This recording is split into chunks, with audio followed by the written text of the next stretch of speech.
os municípios. 50%, metade a União entrega para os municípios. O ITR, então, é 50% para cada um. A União vai lá, institui o tributo, fiscaliza, arrecada, e metade dessa arrecadação ela entrega para os municípios. E é assim que funciona. Mas a pergunta é mais específica, pois ela vem no sentido de que, e se o município estiver fiscalizando e cobrando o ITR? Como que é feita essa repartição? O nosso colega lembrou, então, que para o município, melhor, para o ITR, nós temos a possibilidade de transferir a chamada capacidade tributária ativa. É isso mesmo. O ITR, naturalmente, é um imposto federal. Porém, esse imposto pode ser fiscalizado e arrecadado pelo município. De repente, pelo seu município onde você vive. Se você estranhou o fato de um servidor municipal, da fiscalização municipal, ir lá e perguntar a respeito do imposto territorial rural, que é o imposto federal, não se espante mesmo, porque a Constituição autoriza o município a arrecadar o ITR. Autoriza? Autoriza sem dúvida nenhuma. Tá. E essa autorização vai depender de lei federal. Existe essa legislação federal, já existe. Na verdade, isso que eu estou tratando já surgiu já faz um bom tempo, surgiu com o advento da emenda constitucional número 42 do ano de 2003. Foi essa emenda, meus amigos e minhas amigas, que possibilitou ao município fiscalizar e arrecadar o ITR desde que é autorizado por legislação federal. E hoje em dia nós já temos essa legislação. Pois é, mas a pergunta é, e se por acaso o município fez essa opção por fiscalizar e arrecadar o ITR, com quanto que ele fica desse dinheiro, dessa arrecadação? Ora, neste caso, o município vai permanecer com 100% do produto arrecadado. É mesmo? Mas 100%? É claro, não é justo. O município vai lá, ele fiscaliza e arrecada. Ele tem todo o trabalho de cobrança, ele arrecada tudo. E quanto que ele vai passar para a União, repassar para a União haja vista, que trata-se de um tributo federal? Quanto que ele repassa? O município? Nada. O município não repassa nada. Ou seja, neste caso, o município tem toda a tarefa de cobrança e, em razão dessa tarefa, ele vai permanecer com 100% do produto arrecadado. Bem, lembre que isso é opcional. Então, o município pode escolher esse caminho de fiscalizar e arrecadar o ITR. Se ele não quiser, não tem problema nenhum. Mas se ele quiser, ele faz essa opção, é firmado um convênio com a União, e firmado esse convênio, o município fiscaliza, arrecada, não pode legislar, é verdade, mas ele fiscaliza, arrecada e permanecerá com 100% do produto arrecadado. Perfeito?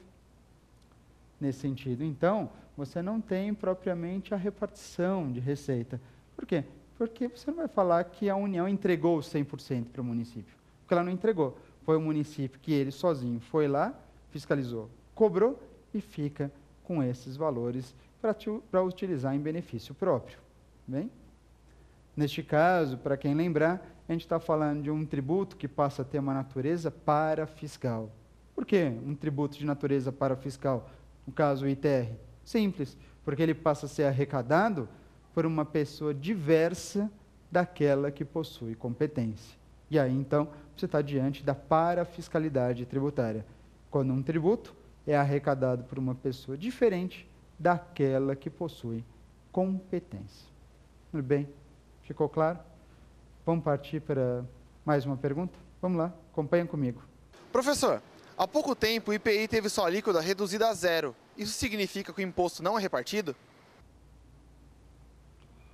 Nosso amigo aqui lembra muito bem de uma situação que foi bastante famosa no país, com a redução do IPI a zero, em algumas situações, né, justamente, por exemplo, em relação aos automóveis, que você percebia que o IPI virou garoto propaganda da União. Toda hora aparecia o IPI. De uma hora para outra, começou a aparecer o IPI na mídia, enfim, horário nobre, perfeito. O IPI ficou famoso. A alíquota caiu a zero. Caiu a zero para automóvel, mas também para outros segmentos. Como, por exemplo, para linha branca, para material de construção, entre outras situações.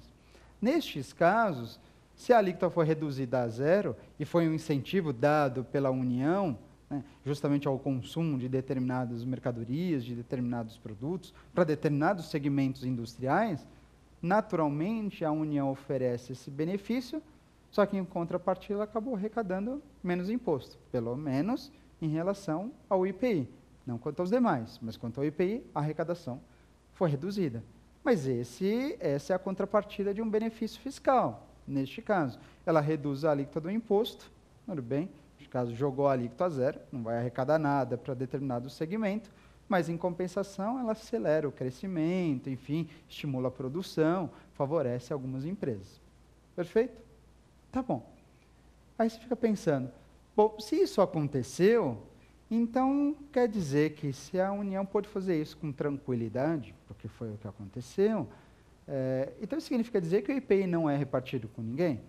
Porque se o IPI, você fica imaginando, se o IPI fosse repartido com alguém, os demais entes políticos provavelmente iriam, na verdade, discutir sobre essa situação. Eles iam chiar sobre isso.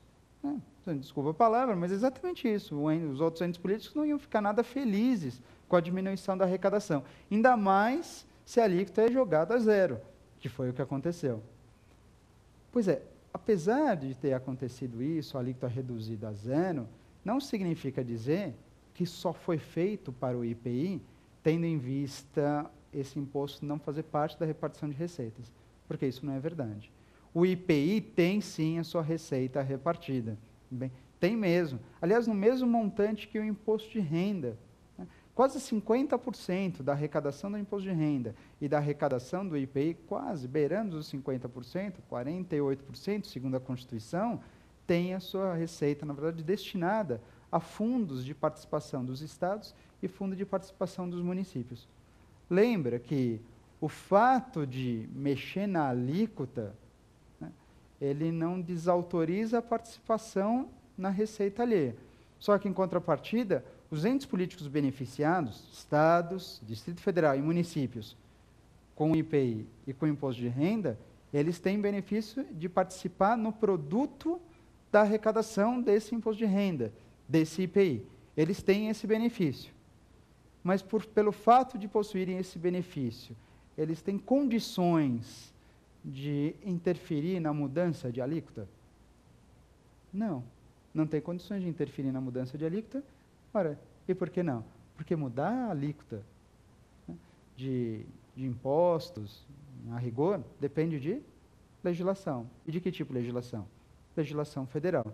Senão, daqui a pouco você vai dizer que o governo do Estado, através de lei própria, ele possa interferir na alíquota do imposto de renda, ou na alíquota do IPI, só para não ser, na verdade, prejudicado com o produto final da arrecadação. Isso definitivamente não pode acontecer. Portanto, para arrematar a situação, digo para vocês o seguinte, que embora o IPI tivesse recebido uma redução a zero de suas alíquotas, isso não significa dizer que as suas receitas não estão sujeitas à repartição. Por quê? Estão. O tema, no final das contas, versa, mais uma vez, sobre a diferença entre competência tributária e receitas de natureza tributária. São temas que não se confundem, porque se forem confundidos, você acaba, na verdade, chegando a uma conclusão errada. Tudo bem? Reduzir a alíquota não tira o proveito, não tira a participação de outros entes políticos a essa receita, segundo o texto constitucional. Perfeito? Essas foram as nossas perguntas a respeito desse segundo bloco, mas olha só, tem mais um bloco pela frente, é o X da questão, onde então nós temos 2 testes para verificar como o tema costuma ser exigido em provas e em concursos por aí. Não sai daí, daqui a pouco eu volto.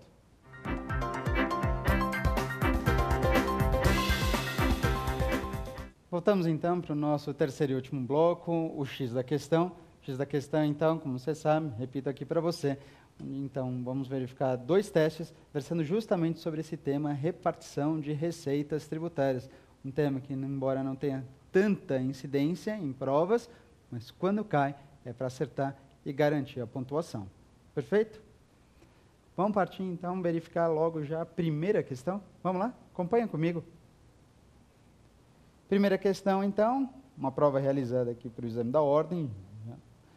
no ano de 2010, pela Fundação Getúlio Vargas, pergunta: acerca da